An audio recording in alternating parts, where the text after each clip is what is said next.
Corruption and favoritism, two words that spice a letter full of allegations regarding the Savannah Police Department and its chief, Roy Minter. It is a letter that is making the rounds throughout Savannah City government.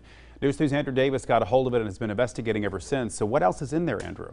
Well, there are allegations of problems that began long before Chief Minter arrived, but in these 3 pages, there are scathing accusations of a culture and lack of leadership from Minter himself that's caused a mass exodus and deep divisions not seen for a decade. But I wasn't going to take just one anonymous person's letter at face value. I reached out to dozens of current and former officers, and many of those validated many of the charges. One, whose identity chose to be hidden, believes the problems start at the top and lead to some dangerous situations on Savannah streets.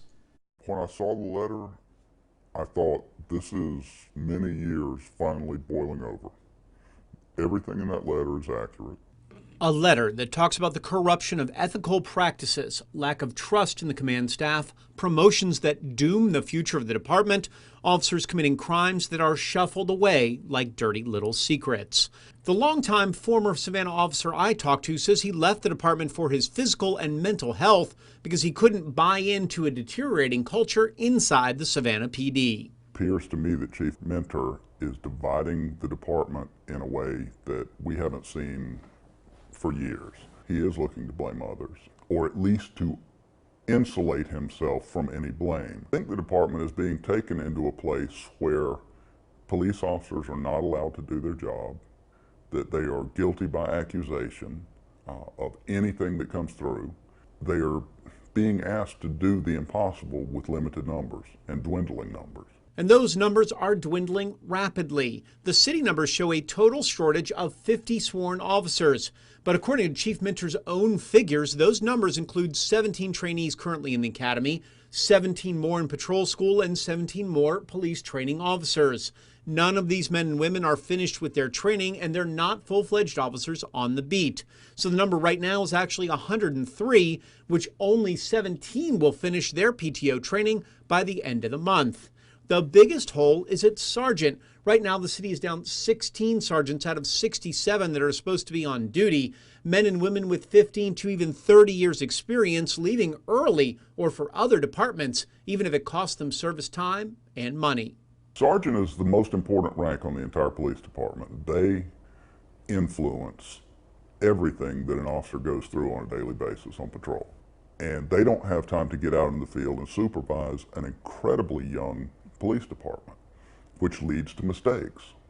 And that's why I think a lot of them are leaving, is the stress of knowing that you're going to be the designated blame taker if something goes wrong. Sergeants are leaving the department to go to the Georgia Port Authority to be a basic patrol officer. Why? Because the money is going to be the same. The responsibilities are far, far less.